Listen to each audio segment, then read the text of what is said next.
Bismillahirrahmanirrahim. First of all, I'm really honored to be participating in this seminar organized by SZABIST and by their Development Studies Program of Social Sciences. And I'm very grateful to Dr. Rashida Qureshi Sahiba for her kind words and to the other august speakers over here, including Shad Begum, Dr. Samina Afsha Tehseen Saiba, I think she's still not here, and she'll be coming soon. Ahmed Qureshi Sahab and Saman Pajwa, and to all the dynamic, fresh, and energetic students of ZABIST. The topic is about women of conflict because today happens to be International Women's Day, and today is 111th anniversary of Women's Day. So there's been a long journey for women rights activists around the world advocating for the rights of women to be treated equally with honor, respect, and dignity, be it on the political sphere, be it economic emancipation, be it any segment. And now Safsha is also here, just taking your name, yes. So it's been a long journey for women around the world to make themselves be heard and not just be treated as an object of lust or an object of honor only, but as an identity, as an individual. And the girl sitting here right now, it is the struggle of our great grandmothers and the religion that we belong to. Every religion I respect because it's Women's Day. I would like to, speak a little bit about Women's Day in general, and then I will focus on the main topic of the women of Indian illegally occupied Jammu and Kashmir. Is that we're blessed to be born Muslims because this was the first religion in the world that gave rights to women, property rights, right to choose who to marry, the right to leave any person if the marriage is not working out, gave them that honor, that respect, and gave them that right to have an opinion. And Hazrat Khadija was a businesswoman, and she proposed to our Prophet Muhammad, peace be upon him. She was an empowered woman, and it was her choice, her will, to which she proposed. I mean, in today's time, if a woman is much older than a man, and if she is independent, and if she's divorced or she's a widow, I'm sure a lot of people in their hearts would, like, oh, how can she propose a younger man? But yes, that's how Islam spread. So it was not about taboos. It was not about narrow mindset. It was a very broad-minded, very clear, and close to human nature. And now coming to conflict zones or war zones, because we see a lot of celebrations, global campaigns taking place all over the world, SDGs, millennial goals that talk about equality of women being, that should be represented everywhere. Even the research that's going on right now about war zones and conflict zones is that peace building around the world is impossible if the women are not given an equal share or seat on the table of these peace talks, and their participation, their viewpoints, and their major role in wars and in vulnerable situations in which they are not just the targets of the oppressors or the aggressors, but at the same time they are the homemakers and also the breadwinners. I mean, a weak person, physically weak, you could say, but at the same time, the burden on their shoulders is so much. I mean, I'm standing in front of you. I'm practically a single parent because I've been married to a freedom fighter for almost 13 years now, and I've only spent 60 days with him, and the rest he has been in jail, and or either he's been hiding from the Indian forces whenever he would be giving a call for some protest or some procession or rally, or most of them they get martyred. The people, the men, folk in the movement, or they get disappeared, missing persons. So all the economic, financial, socio-economic, psychological, all that pressure falls upon the women folk. So I'm just one of them. There are many others like me. And I remember the last time our daughter saw Yasin was when she was in my lap. And now she's almost 10 years old.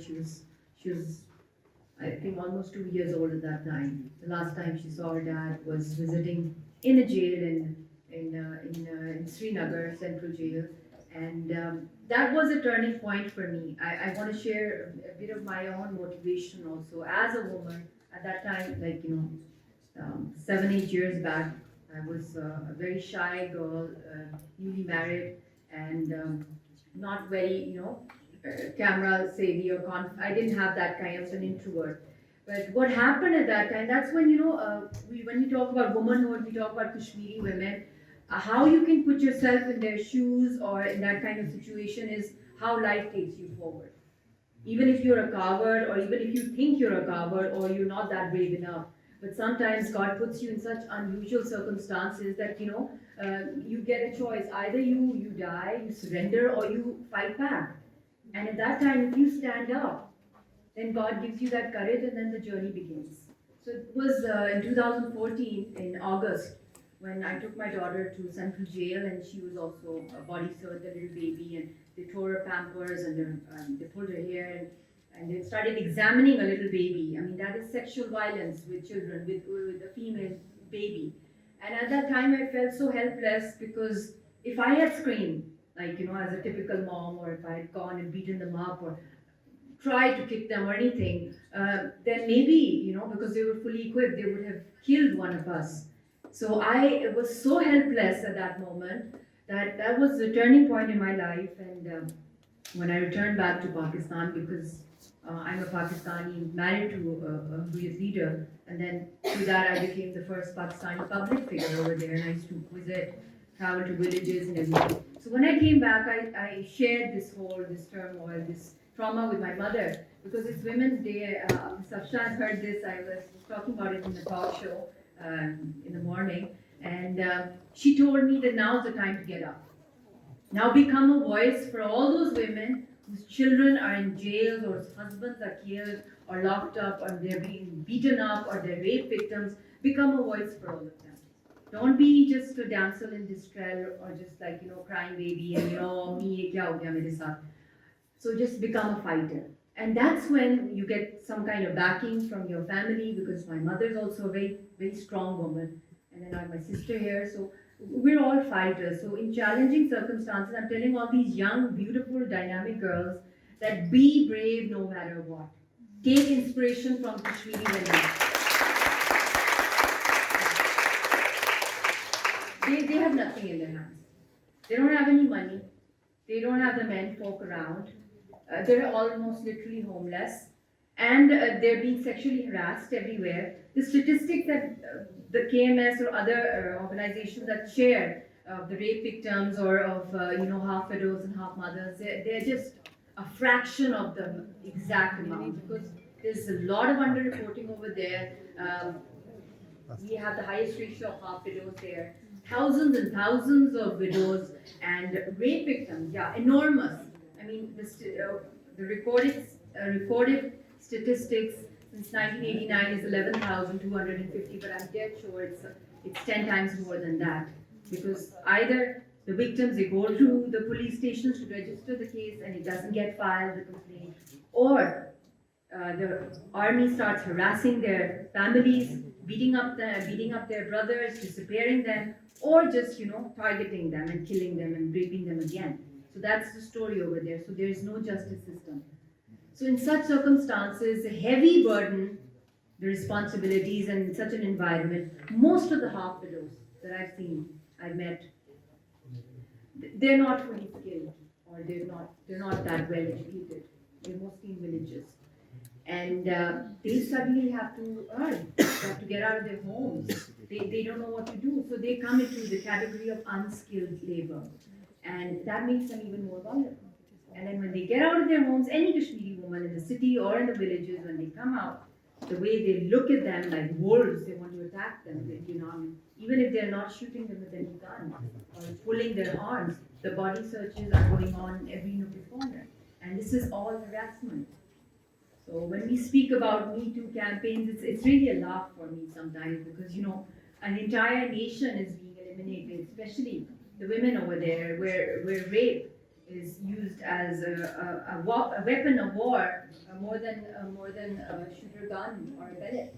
It is rape, and that is so shameful that in so-called today's 21st century we see this happening, and we've seen many laws being passed uh, against such crimes, such war crimes, and in 2008 there was a UN Security Council resolution that was passed that said that any form of sexual violence, including you being used as a tactic of war to humiliate, to dominate, to instill fear, to disperse, to forcibly relocate civilian members of a community or an ethnic group, or any form of sexual violence constitutes to war crimes. And this is an act which is near to a crime against humanity and genocide. These crimes are the highest in the world, genocide and war crimes, and this is where it goes. So this is what is happening on a daily basis over there. This is the gossip. This is the latest news for the Indian Army. This is their sugar or their entertainment. This is their major entertainment, and they get rewarded for it. And there's complete immunity by the Indian state that there are draconian laws. So over here, if anything bad happens, at least you have the social media. You can start campaigns. You can talk about it. You can go out. It's not like you're in an alien country with no defense system, with no police of your own, and you're free. Even if there are problems there could be economic issues, there could be other forms of sexual violence happening anywhere in the world. But this is happening because of the state. It's a systematic strategy of the state. State patronage is linked with this violence against women. And then, yeah, very important is that women in Kashmir, there's a word called post-traumatic stress disorder. Every Kashmiri goes through that, not just women, children, adults, elderly, young, everybody. I've gone through it. I go through it sometimes. The panic attacks. When you're living in a constant state of uncertainty and prolonged grief, it's no joke. It's not a movie of 3 hours. It's constant, one generation after the other. And it's become very chronic now. And in such situations, the health issues, the psychological issues, and the health issues, and the fertility issues, because a female body is spiritually and emotionally, it's very, very sensitive. And seeing violence all the time, even for the men, for the children, but more so for the women. So you have these very strange kind of psychological issues which erupt in such kind of circumstances. And at the same time, you have economic issues. तो कहाँ लोग जाएं? तो इसके ऊपर मैं I would just say that you guys should study more and more about this conflict, and case studies, individual case studies. There is a lot of information. If there is a lot of Indian chunk over there of the false narrative, you can find and we can share along with YFK the right websites or the right data and statistics and the stories of the victims over there. You should not just glorify them. They need to be glorified. They are the real heroes. The women, the children, the men, the boys, the girls, they have dreams too. The beautiful, dynamic, super intelligent people with absolutely no voice coming out from there, a voiceless nation. So it's a great endeavor, and in the end, I would just say that just recently a stock-wide hearing took place, and they issued a report internationally for the first time. It's happening under the universal jurisdiction, that under the international law, to challenge India for all these war crimes, including their their occupational forces. And we're greatly inspired by in the past there was by the United Nations, there were special criminal tribunals established for Yugoslavia and Rwanda, in which for the first time it was defined that rape is used as systematic weapon against war against humanity. So we have a lot of things to look up to internationally, the legal framework, but how can we make the legal framework strengthen or make it coming is by very strong networking and research by the youth. If you have strong, authentic documents, research, and you do a lot of reading of Kashmiri literature, and then I'm sure that we can have a lot of new emerging law experts on human rights. and it falls under the umbrella of international law. And it's really a tragedy that we have very few experts on international law within Pakistan and Azad Kashmir. So even if you don't want to become a lawyer, but yeah, through your department also, there's a lot that can be done. Thank you once again.